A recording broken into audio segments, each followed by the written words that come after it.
First Lady, ang Pangulo at ang administrasyon na ito. Nakakahiya ang kanilang mga ginagawa. Unang-una, si Mr. Paul Tantoco ay hindi po kasama sa official entourage FL o ni First Lady ng unang ginang. Nakakahiya dahil gumawa sila ng peking police report. Naturingan journalist, mga dating spokespersons, hindi marunong mag-imbestiga ng sarili. Hindi sila nagiging journalist, kundi nagiging propagandista ng kanilang mga sinusulong na interes.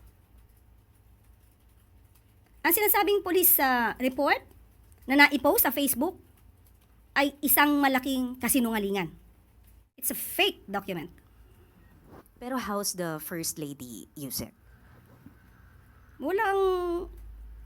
Okay lang siya. Alam niya kasi po yung katotohanan. Sa totoo lamang po ayaw niya sana ito nang lumaki pa dahil ang administrasyon na ito ay para ipakita ano bang ginagawa ng Pangulo, anong trabaho ng Pangulo, at paano ba kami magtrabaho para sa taong bayan. Pero pilit na ginigiba, pati ang unang ginang, para maapektuhan ng Pangulo at ang kasalukuyang administrasyon. Pero wala pong ikinababahala ang unang gilang dahil alam po niya ang katotohanan at makikita mismo ang mga records na yan. So ang dapat mabahala dito, yung mga naninira sa kanila dahil hindi nila magigiba sa gamit na to, ng mga fake news na to, ang administrasyon na ito.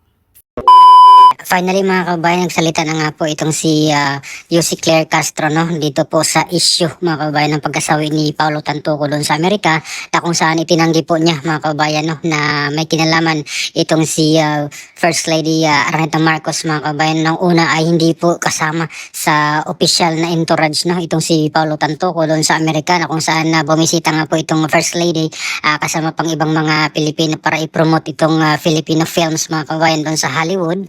At yun nga yung nangyari na namatay itong si Paulo Tantoco dahil di umano sa cocaine mga kababayan. At binabaluanan ni Yussi Claire Castro itong police report na lumabas mga kababayan na ito ay pike, no? Fake daw po ito mga kababayan at kanya pong binira itong mga journalist mga kababayan at iba pa na mga personalidad na nagpapakalat ng fake news at yung tawag sa kanya ay or ang tawag sa kanila ay obstructionist mga kababayan, no? Ayan, so sabi ni Yussi Claire, hindi ba daw sila nahihiya dito sa kanilang pagpapakalat ng fake news at hindi daw po nila masisira, no, itong si First Lady Araneta Marcos pati ang si Pangulong Marcos Jr. at ang kanyang administrasyon mga kababayan, no, hindi po nila masisira or magigiba itong administrasyong ito. At panoorin natin ang buo mga kababayan, no, itong press briefing ngayong araw ni Yussi Claire Castro patungkol sa mga issue na ito. Ayan. News of the late Paulo Tantoco's death revealed cocaine overdose and remains an open investigation. Since he's part of the First Lady's entourage, may we know if the First Lady will comment on this? And from the Malacanang po, the presidential sister released a statement. Senator Amy is calling for a comprehensive report from the palace to dispel further speculation. Nakakalungkot dahil yung mga pribadong tao na nagluluksa ay nadadamay sa pamumulitika. Ginagamit ng ibang mga obstructionists para masira ang First Lady, ang Pangulo at ang administrasyon na ito. Nakakahiya ang kanilang mga ginagawa. Unang-una, si Mr. Paul Tantoco ay hindi po kasama sa official entourage ni FL o ni First Lady ng unang ginang. Nakakahiya dahil gumawa sila ng peking police report. Naturingan journalist, mga dating spokespersons, hindi marunong mag-imbestiga ng sarili. Hindi sila nagiging journalist, kundi nagiging propagandista ng kanilang mga sinusulong na interes. Ang sinasabing police report na naipost sa Facebook ay isang malaking kasinungalingan. Kahit kayo po mismo ay maaaring mag-imbestiga sa nasabing lugar sa Beverly Hills Police Department para malaman nyo na yung nilagay sa Facebook na may guhit na color pink, kung di ako nagkakamali, ang parting yun ay dinagdag lamang. Nag-start ang mga salitang, and I quote, And the cause of initially suspected to be drug overdose up to the word Miro, yan po ay dinagdag lamang.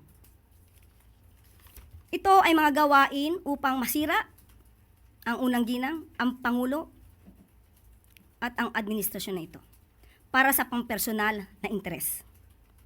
Tandaan po natin, ang unang ginang po, nung siya ay nasa Los Angeles, ay meron po siyang security service na provide ng US. At meron din po siyang kasamang PSG. Hindi rin po siya nag-stay sa nasabing hotel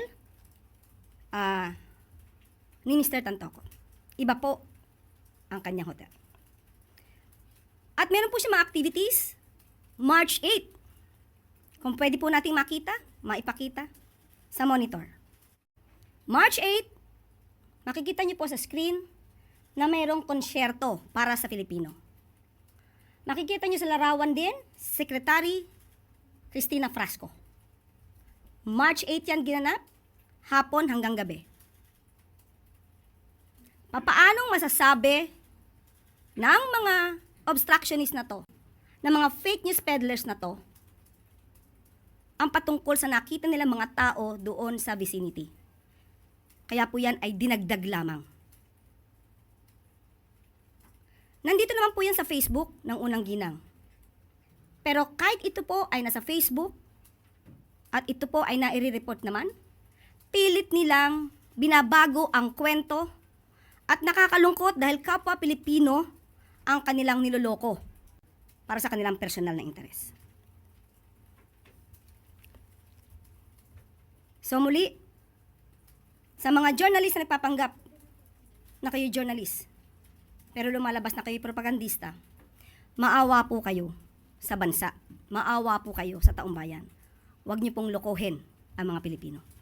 Magandang hapon. Just to follow up on Tantoco case, I would like to reiterate that Senator Amy Marcos issued a statement urging Malacanang to release a comprehensive report about what happened, the whereabouts of the First Lady. Do you see a need for this? Are you going to heed to this call?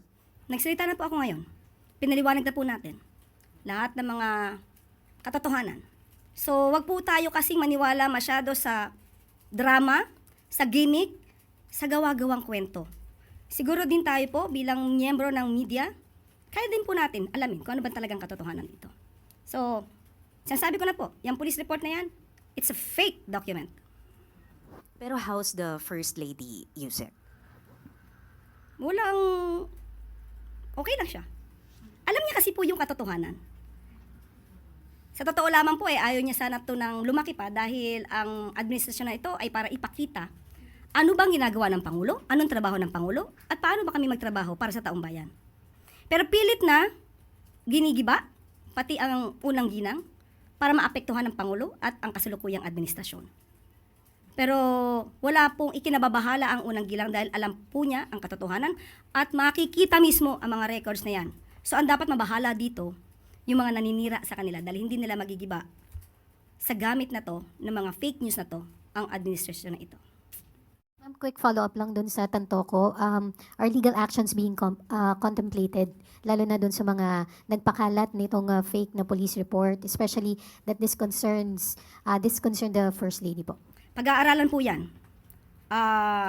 Mukhang napapanahon po, pero pag-aaralan po. Hindi po dapat manatiling ganito na dahil isang journalist o isang parte ng media nagsasabi ng kasinungalingan at maaaring paniwalaan ng mga kapwa natin Pilipino. So nakakalungkot po yun. At medyo nakakahiya.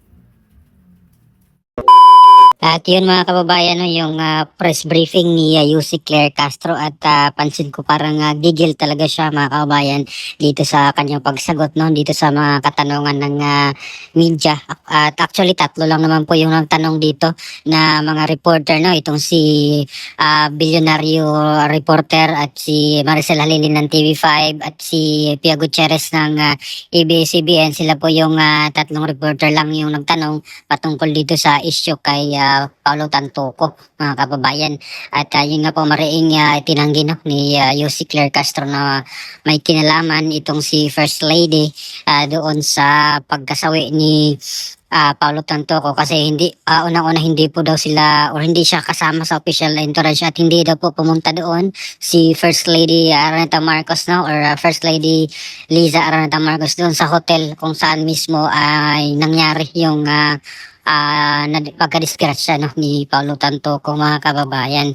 At kanya pong binalikan itong mga journalist, mga kababayan, na nagpakalat daw ng mga fake news no, patungkol dito sa police report na dinagdagan, mga kababayan, ng mga journalist daw at pati itong mga former na presidential spokesperson. So siguro si Attorney Harry Roque yung kanyang tinutukoy dito, mga kababayan, kasi siya lang naman yung naging spokesperson na very vocal ngayon sa or critics no ng administrasyong Marcos, mga kababayan. At kagabi nga, mga kababayan, ay nagpahayag po ng official na statement no itong si Senator Amy Marcos na kung saan ay nanawagan siya or kinalampag niya itong Malacanang na maglabas ng comprehensive na mga detalye at information kung may direct or indirect involvement nga itong si First Lady Liza Araneta Marcos dito sa pagkasawi ni Paulo Tantoco. At marami naman pong mga netizen ang nanawagan kay Senator Amy Marcos na magsagawa ng Senate hearing no patungkol dito sa pagkasawi ni